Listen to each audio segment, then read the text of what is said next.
Estamos ya en la presentación de lo que sería el 17º domingo del tiempo ordinario.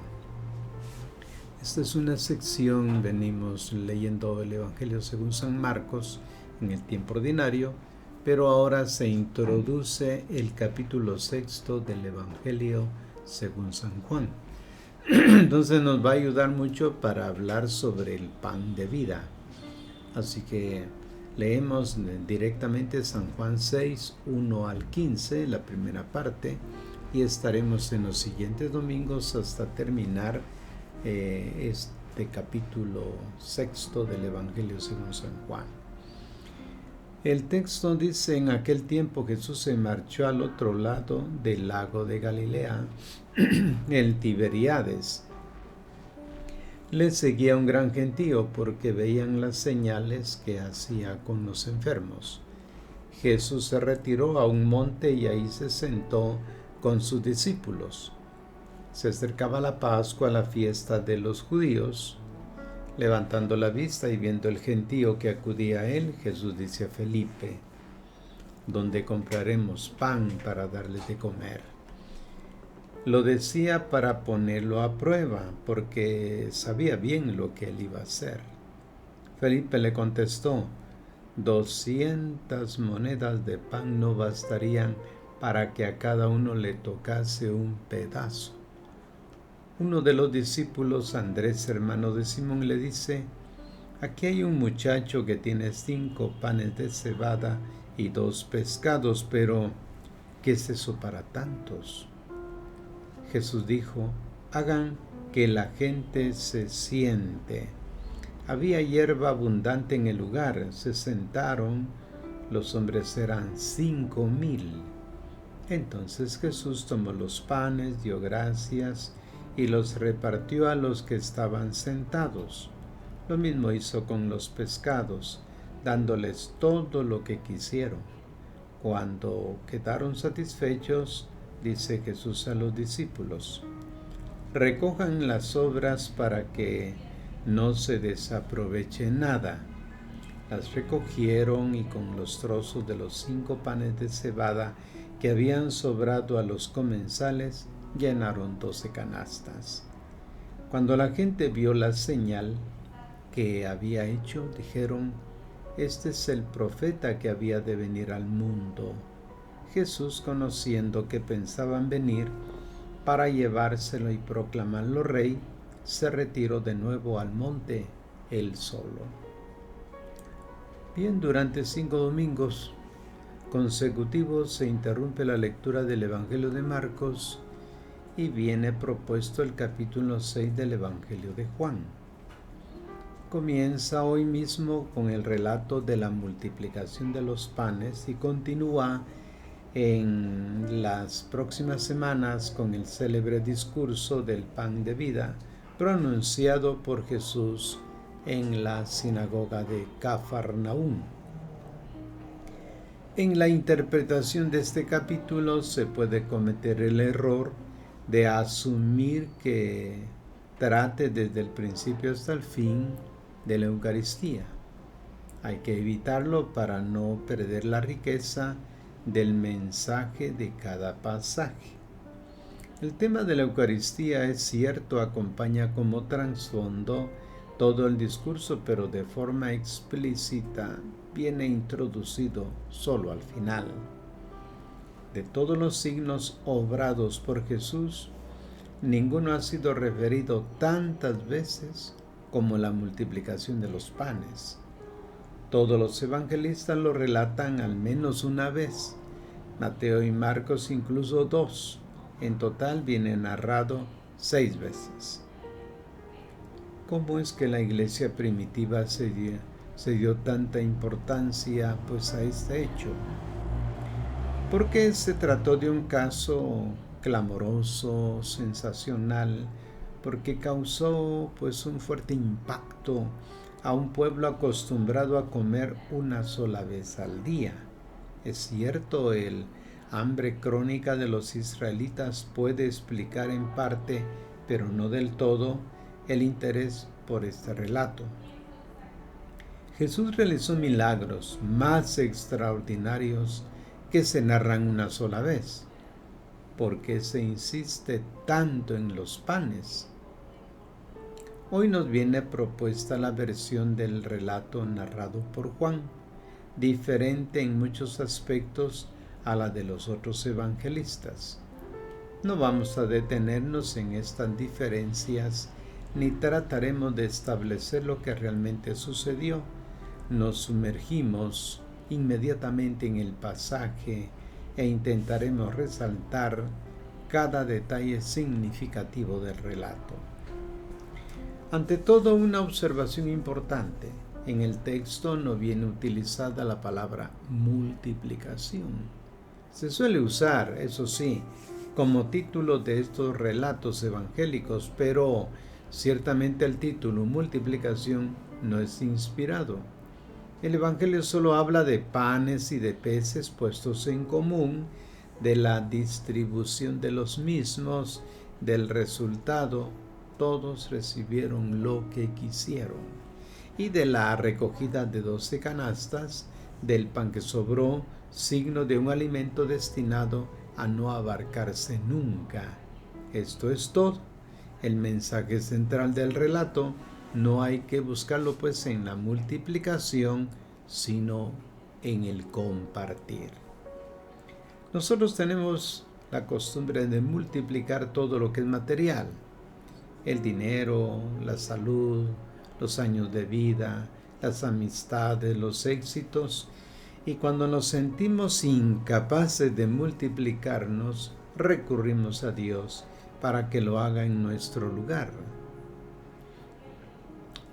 La manía, sin embargo, de multiplicar el síndrome de muerte nace del miedo a la muerte y al fracaso. Es una señal de falta de fe. El problema al que Jesús con su gesto quiere responder es el problema del hambre, el hambre material, no del espiritual. Ante el gran problema del hambre en el mundo, nos gustaría que el Señor lo resolviera con multiplicaciones. Jesús, sin embargo, sigue una lógica diferente, una lógica que no nos permite seguir siendo negligentes, una lógica que compromete y responsabiliza. El relato comienza con una indicación cronológica. Se acercaba la Pascua, la fiesta de los judíos. No se trata pues de una mera información, sino de un marco teológico que sirve para poner de relieve el significado del episodio. Juan quiere que sea leído en la perspectiva de la gran fiesta de la liberación de Israel de la esclavitud de Egipto. El paralelismo entre la multiplicación de los panes y los acontecimientos del Éxodo es tan importante que el evangelista lo pone de relieve en repetidas ocasiones. Jesús, como Moisés, cruza el mar. Y nótese, no aparece en ninguna barca, justo como durante el Éxodo. Como Moisés, Jesús está acompañado por un pueblo numeroso y se gana la confianza de las multitudes realizando grandes signos. 2 veces sube a la montaña y se sienta con sus discípulos, tal como Moisés, que a menudo subía a la montaña e instruía a su pueblo. Durante el Éxodo, Moisés proporcionó el maná y como él, Jesús alimenta a aquellos que le siguen. Finalmente, en el versículo 14 vemos a la multitud que lo aclama como el profeta que había de venir al mundo. Una referencia explícita a la profecía hecha por Dios a Moisés. Suscitaré un profeta entre sus hermanos como tú. Pondré mis palabras en su boca y les dirá lo que yo le mande. Deuteronomio 18:18. Todas estas referencias tienen como objetivo presentar a Jesús como el nuevo Moisés que inicia con la humanidad un nuevo éxodo, un paso de la esclavitud a la libertad, de una condición intolerable e inhumana a la vida verdadera. La meta del viaje de Moisés era la tierra de Canaán. La meta de Jesús es la verdadera tierra prometida, el reino de Dios, el reino en el que, como lo anunciaron los profetas, todos tendrán a disposición comida abundante y gratuita. No se trata pues del paraíso, del más allá, sino ante todo el aquí y ahora. Ciertamente el reino de Dios tendrá su culminación al final de los tiempos. Sin embargo, el signo realizado por Jesús indica que la sociedad nueva, en la que a todos les viene ofrecida la oportunidad de vivir según el proyecto del Creador, aquella en la que todos podemos disponer de medios suficientes para satisfacer las necesidades fundamentales, debe comenzar aquí y cuanto antes. Pero es posible crear una sociedad nueva. Es posible pensar que los recursos de este mundo no sean suficientes para alimentar a toda la humanidad y que sobre. Las dudas con franqueza y lucidez, por lo que los apóstoles reflejan nuestras preocupaciones. En la Mishnah, un libro judío, está escrito que para satisfacer las necesidades diarias de un pobre se necesita 1/12 de un denario. Felipe hace un cálculo rápido. Con 200 denarios se puede preparar 4.800 medias raciones. Pero, ¿dónde encontrar tanto dinero y tanto pan? En el Evangelio de Lucas, los 12 sugieren una alternativa más realista, aceptable. Le dicen: despide a la gente para que vayan a los pueblos y campos de los alrededores y busquen hospedaje y comida. Lucas 9:12. En otras palabras, este es un problema que no tiene nada que ver con la fe. Nosotros estamos para orar, meditar, predicar. En cuanto al pan, cada uno debe arreglárselas como pueda. Y la idea pues extendida incluso hoy en día de que existen dos ámbitos muy distintos y no comunidades entre sí: el reino de Dios por un lado y la vida material por el otro. Así lo manejamos en la práctica. Pero interviene Andrés, hermano de Simón Pedro. Aquí hay un muchacho que tiene 5 panes de cebada y 2 peces, y a continuación, como si hubiera dado cuenta de haber insinuado algo carente de todo sentido práctico, añade: ¿pero qué es eso para tantos? La comida es poca y la multitud es inmensa. Frente a una situación 200 veces menos complicada, el siervo de Eliseo había tenido la misma reacción: ¿qué hago yo con esto para 100 personas? A través de un ingenioso diálogo, Jesús ha hecho salir a la luz las estrategias dictadas pues por la sabiduría de los hombres para resolver el problema del hambre en el mundo. Estrategias que son las nuestras y que el evangelista ha colocado hábilmente en boca de los apóstoles. La conclusión a la que llegamos es esta: no hay solución. Son demasiadas las bocas que alimentar e insignificantes los recursos. Esta conclusión nos lleva incluso a pensar que la creación no ha resultado tan perfecta.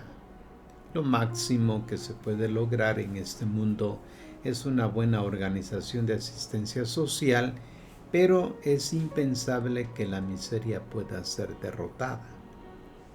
Llegados a este punto, Jesús propone una solución. Hagan que la gente se siente, primer dato.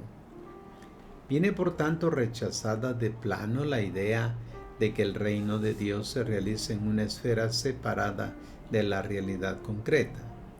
La palabra de Cristo está destinada a ser un fermento social, a transformar todo el mundo y a toda persona. La mesa sobre la que se prepara el banquete pues es original. Se pide a la multitud que se recueste en la hierba verde de un prado. Había mucha hierba, dice, en aquel lugar, según el versículo 10.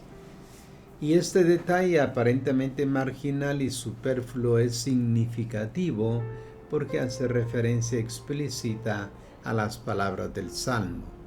El Señor es mi pastor, en verdes praderas me hace reposar. Salmo 23, 1 al 2. Si Jesús hace recostar a sus ovejas sobre la hierba verde, significa que se presenta como el pastor anunciado por los profetas, lo cual quiere decir que ha sido inaugurado el banquete del reino de Dios, que ha surgido el mundo nuevo, el mundo en el que ya nadie tendrá que afanarse por la comida porque habrá en abundancia para todos. Pero, ¿cómo se construirá este mundo nuevo? Jesús indica cuál es su propuesta haciendo un gesto, toma el pan que le ha sido ofrecido, lo distribuye y surge el prodigio, realizado por la fe en su palabra, que es una invitación a compartir, a renunciar a poseer y acaparar para sí. Juan es el único evangelista en señalar que quien ha puesto la poca comida que tenía a disposición de todos era un niño y que su pan era de cebada, el alimento de los pobres.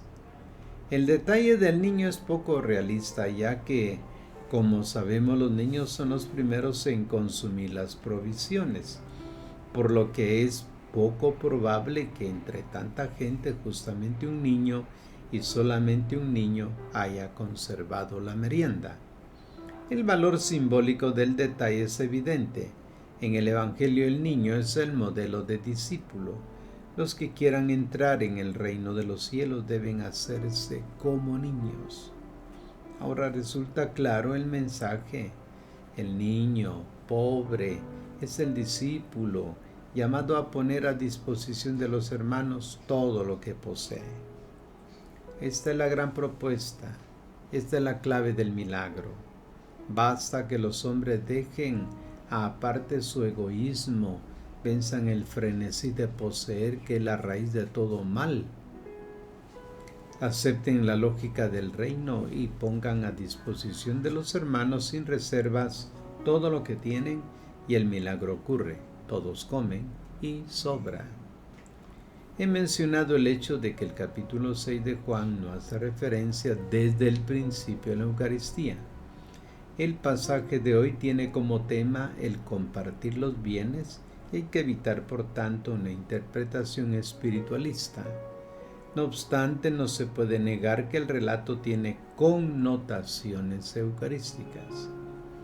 La descripción de las acciones de Jesús. Entonces Jesús tomó los panes, dio gracias y los repartió, pues es una referencia obvia a las palabras de la institución de la Eucaristía. En la manera como Juan recuerda a sus comunidades de entonces y a las nuestras de hoy, que el problema del pan material está estrechamente vinculado a la celebración de la Eucaristía.